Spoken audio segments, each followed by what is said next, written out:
Welcome to the Yogi MD podcast. It's Nadine, yoga teacher, health coach, and retired doctor, here to bring you and your body together, not in sickness, but in health. Thanks for taking this time for yourself. Today, I would like to welcome my guest, Wendy Adlerstein, who is a licensed social worker and gerontologist.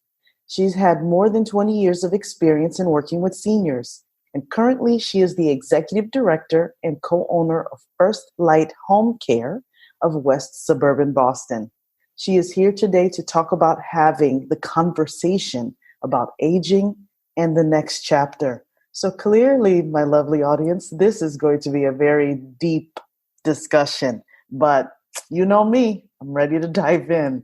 Hello, Wendy. How are you today? I'm fine, thank you. Thank you for having me on. Oh, it is such a pleasure to have you on to talk about such a complicated and difficult but necessary subject. It is definitely all of those things. You put it very well. It's necessary, also a growing topic. I think that's affecting many people. Can you start off by just telling us a little bit about you and the work that you do? My background is social work, and I actually do have a specialty that I've worked in the field of aging and gerontology my whole career, focused mostly on the field of home care, and that branches off sometimes into other directions, and of course gives me perspectives in many different pieces of the field of aging. Currently, I am, as you mentioned, the executive director and co-owner of FirstLight Home Care of West Suburban, Boston, which is a private, non-medical home care agency, part of a franchise nationally. And we provide private home care to primarily seniors in the community, people who are living in either private homes or possibly assisted livings or even nursing facilities, giving them caregivers for one-on-one care. So that is our specialty here at FirstLight Home Care. So let's segue into having the conversation about aging and the next chapter. This is a difficult conversation to have, to navigate for many emotional reasons, for technical reasons. So how do you begin to approach this minefield with families? So it is certainly a very big conversation. And I think that every family member comes in at a different stage when talking to people about this topic. This topic of caregiving, family caregiving, affects all kinds of people. It could be adult children, could be aunts and nieces and nephews for their aunts and uncles, could be friends and family, close people in somebody's life, could be a spouse. You know, there's many different people who are in the role of caregiving, but affected differently. Mm-hmm. So when you're diving into a conversation about this issue, you really have to look at the perspective of the person and where the caregiver is at, and also where the actual aging loved one is at as well. Mm-hmm. How do you navigate differing opinions among siblings? So if it's adult children, how does that come into play? Yeah, well, that's a common one. You know, you see adult children with different feelings on different situations, with different opinions. Sometimes you see somebody who believes that mom should absolutely not be in her own home alone or even with care in the home, that they should be moving to another environment or some type of other living situation, whereas others feel that their loved one should remain in the house no matter what because that's what mom wants. Sometimes the issue is around finances and money. Some feel that money should be absolutely spent on care and whatever is best for parents. And others feel that, you know, money should be saved and for different reasons. So you really come across all kinds of opinions. And it gets tricky. And sometimes it's about hearing from each family member to get their input. There actually are professional mediators out there who can work with families who are in these types of disputes or disagreements to kind of get everyone in the same room and talk about where they're coming from and try to come to some kind of middle ground, because it can get that complicated. Does it help then, would you say, to make sure that the parent has something written in place before getting to, and has been very clear about having a conversation with the adult children before getting to this place where emotions are high and there's uncertainty and many opinions are being offered? Well, you really bring up an excellent topic, because planning is key, and having conversations early and doing research early before a crisis makes a world of difference. I think that it's important, if you can, for families to get together and really talk to the actual individual who is at the center of the situation, to find out what are their wishes, what does that person want. And actually, there's a booklet out there called The 5 Wishes, which can be found and can be a good tool where people can, actually write down some of these answers to some of the questions that people may not think about. But there's, it's just a conversation of understanding even the basics. Where does somebody want to be as they age? Do they feel strongly about being in their own home? Do they have strong feelings about how they want to be cared for? Planning, who should be their healthcare proxy? Who should be their power of attorney? Should that person not be able to make decisions for themselves anymore? This should all be, these legal documents are key, because if they're not done, then it can create huge issues, and the person and the family both all suffer. What about when a sibling feels like she or he is carrying more of the load in the caregiver role, whether it's based on rifts in the family or a geographical distance? What is your advice when it comes to handling that? Yeah, well, we see that quite a bit. Quite often the adult daughter takes a heavy piece of the load, but it can go either way. We just commonly tend to see that happen. However, it does, no matter who it is that's taking a heavier load, that's something that can cause resentment and frustration. One thing that I see quite often that family members will do, which works very well, is everybody sort of takes a different piece of the caring. And that can be divided up, sometimes even based on location of where the family members live. Maybe a daughter lives very close to mom or dad, and they can be the ones to be doing the legwork, of going to visit, or maybe bringing groceries, or even arranging care, or looking at places for mom or dad to go. Whereas like another family member who may live far away could possibly be responsible for the financial piece and overseeing paying the bills, which can be done remotely, or maybe making calls. A lot of times here at our home care agency, we get calls from people who say, well, I'm out of state, but I'm doing all the research. I'm doing all the phone calls to find out more about home care, or to find out more about transportation, things that can be done by phone. So figuring out a way to divide the roles and responsibilities, I think, makes everyone feel better. Mm-hmm, mm-hmm. That's very helpful. What about options for safe places to age? That's a hot button topic too. So whether you're aging at home or an assisted living facility, or whether you have in that assisted living facility, a solo room or a senior roommate, what factors should we consider? Yeah, another big topic, but very broadly. There's different stages, I think, that can come about, which can help navigate a little bit in terms of what to do. again, I think some of this goes back to the wishes of the individual and where they want to age and how things will go. But primarily, we hear more and more today that people want to age in their own homes, that they would like to stay there. There's an emotional attachment to the house. They're familiar with their community and what's nearby. And so staying at home is a definite option. And as somebody gets older, if there are things that come up that they may not be able to do things as well as they used to independently, they can have a little bit of help come in.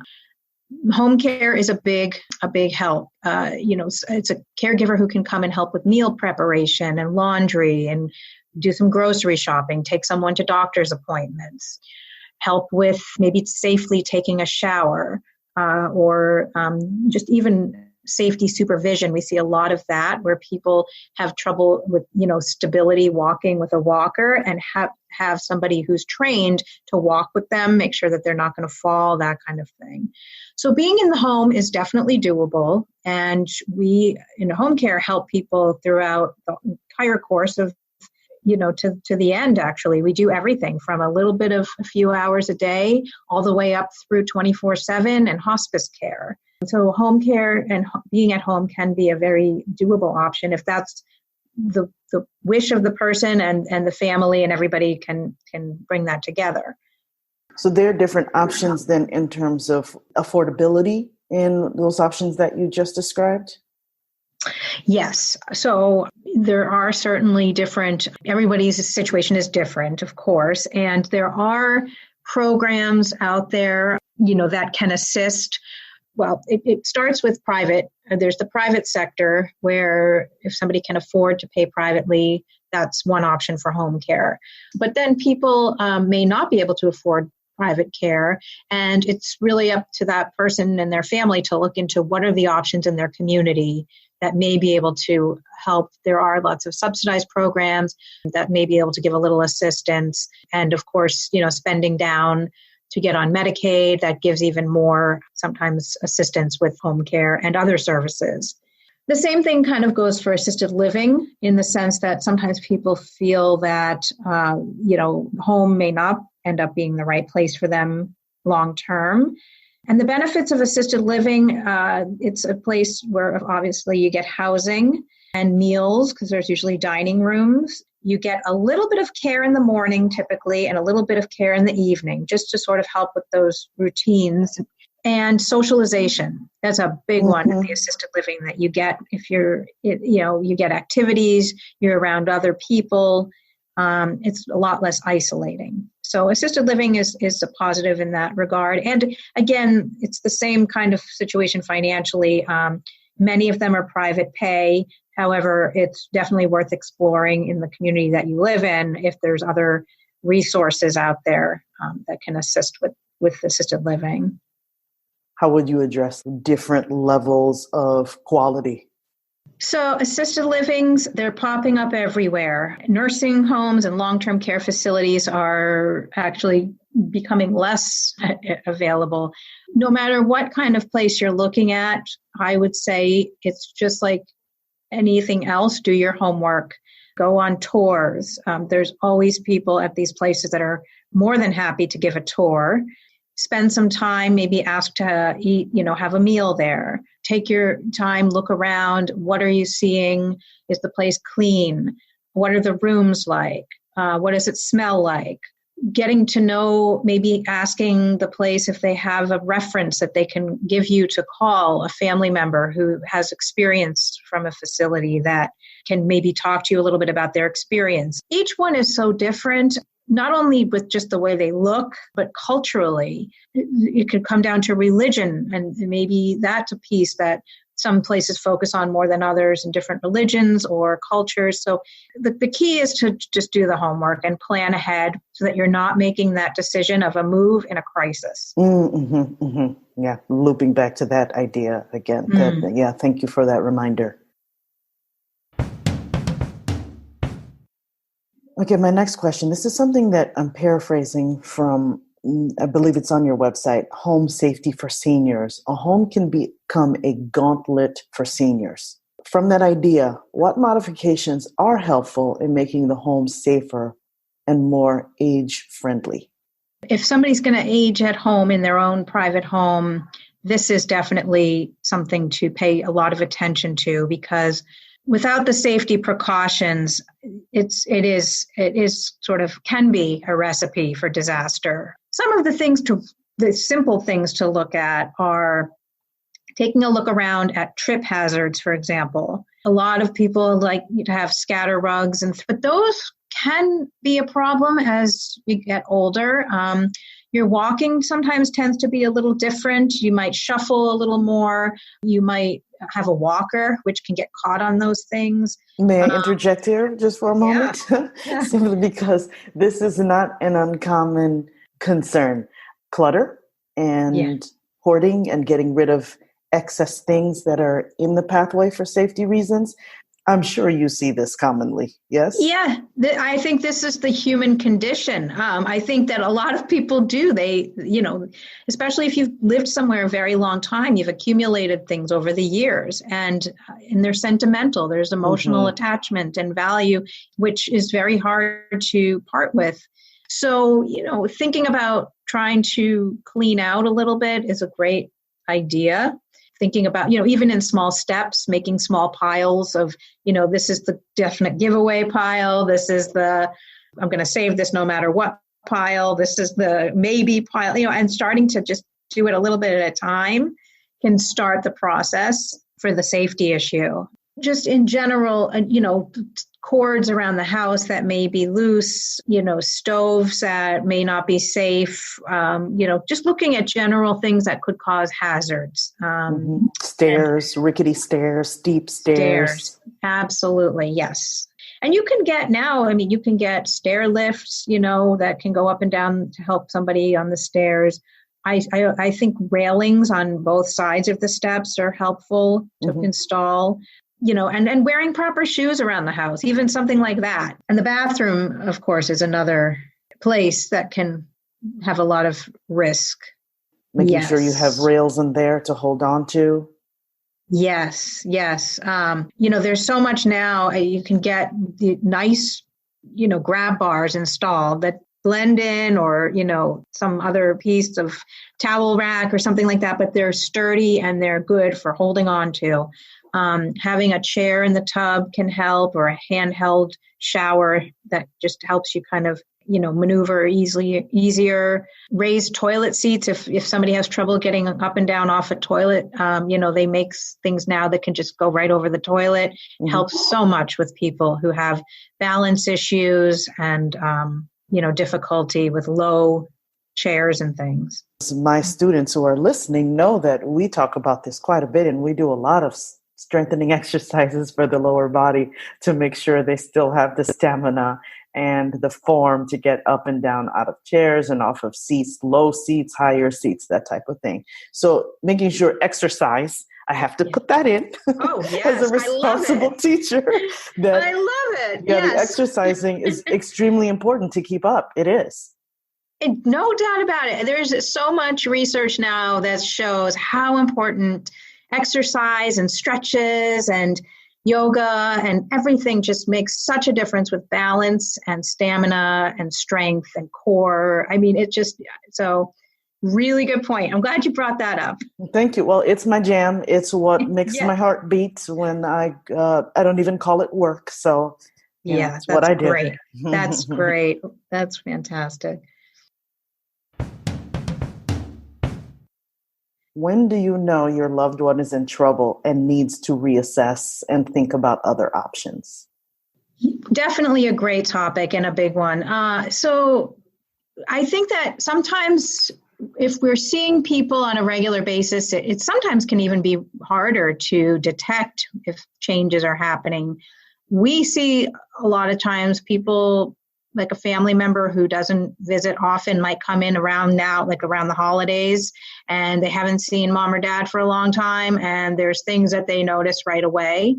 But the stuff that really you're looking at is very sort of environmental and also personal. Some of it is literally looking at the house that they're in.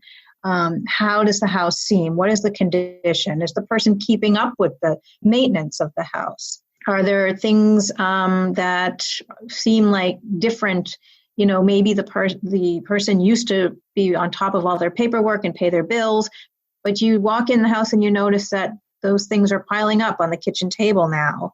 And mail isn't being read. That could be an indicator that something's going on.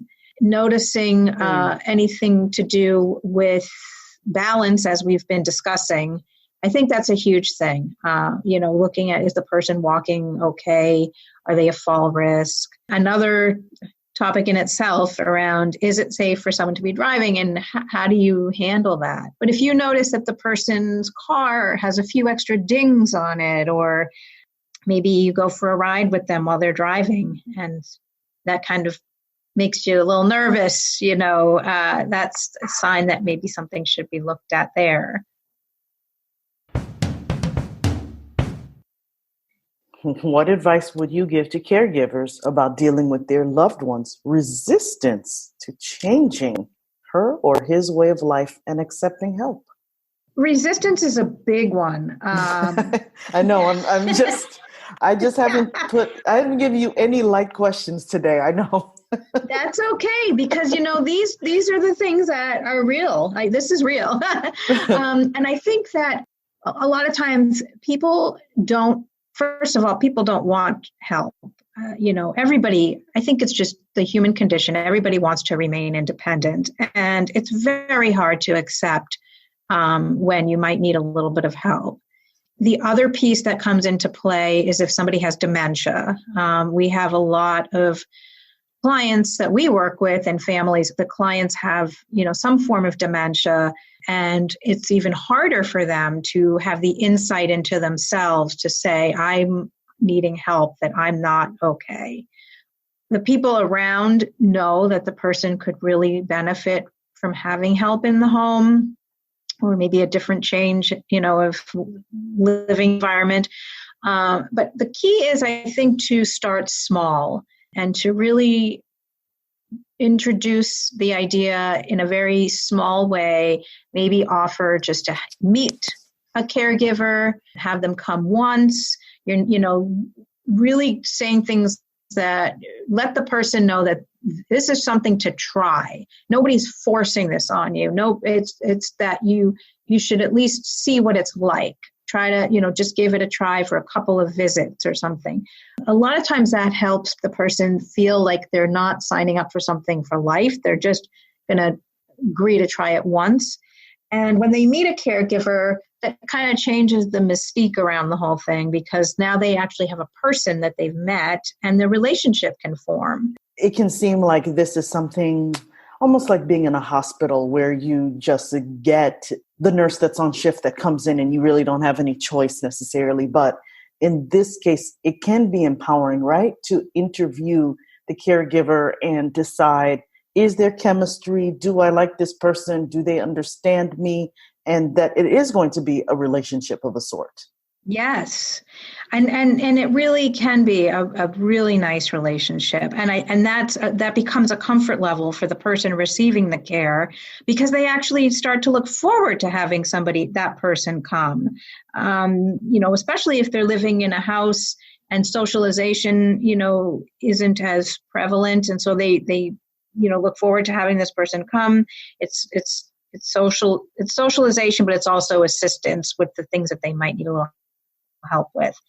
So that's a real benefit that comes with having someone come into the home. But I think people struggle sometimes with knowing that can happen. They just kind of hear, help coming in, and there's like an immediate shut off of the resistance starts. So starting small and trying to kind of encourage that idea of meeting somebody helps with the resistance piece. Why is it important for caregivers to take care of themselves?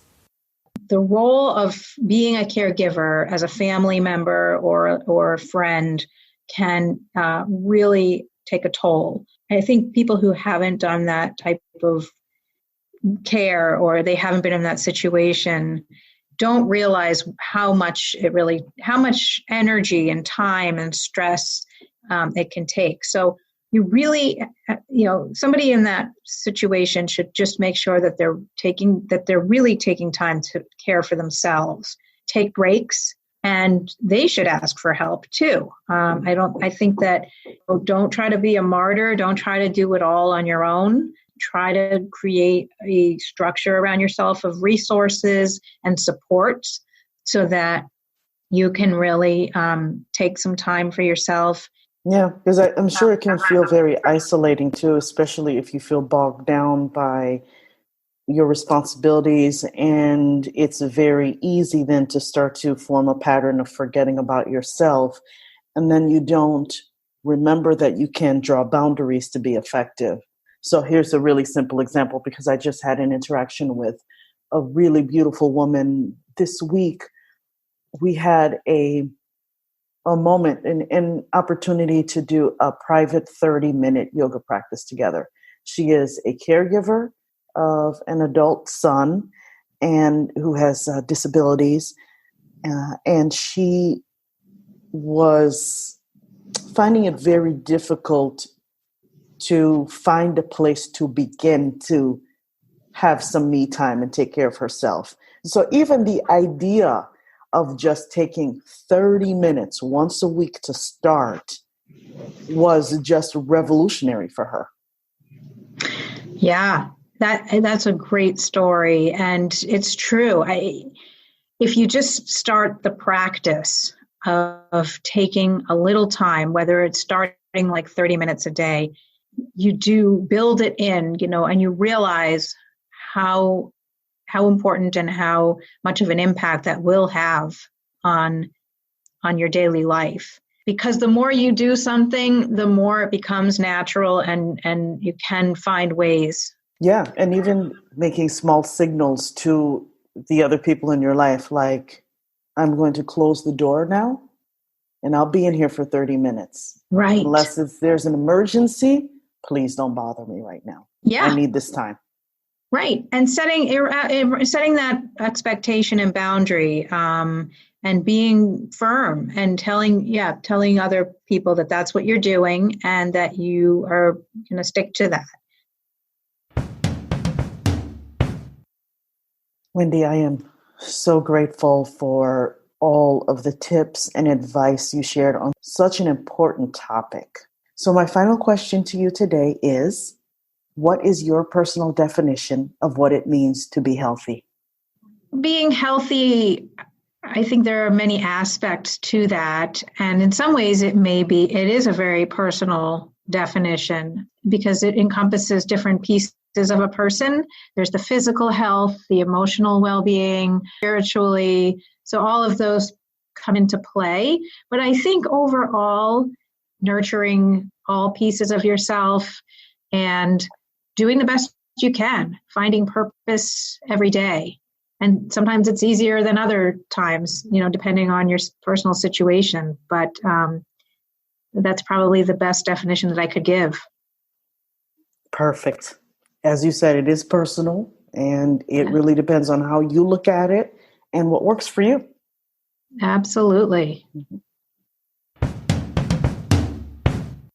And now it's time for practical tips. This is a call to action today.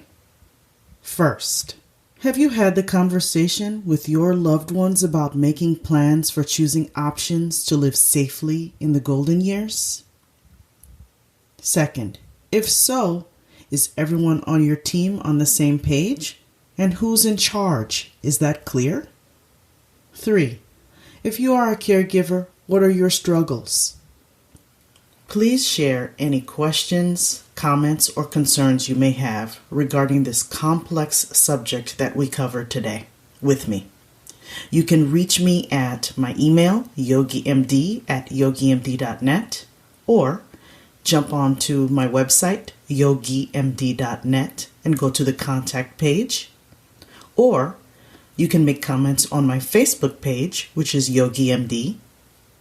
Or you can find me on Instagram and make comments there. Let's keep having this discussion. It's too important. Be sure to check out the show notes for more information, resources, And make sure you don't wait until a situation is dire and emotions are running high before making critical decisions for the ones you love. And now it's time for the Mindful Minute. The next time you are faced with having a difficult conversation, take the time to really listen with the intent to understand. Don't interrupt. If you feel the urge to do so, try this. Stop. Drop your shoulders. Relax your jaw. Loosen your hands. Inhale deeply through your nose, expanding your belly. Exhale slowly through your nose, feeling your belly relax. Repeat until you feel calm. Thanks for being here. See you next time.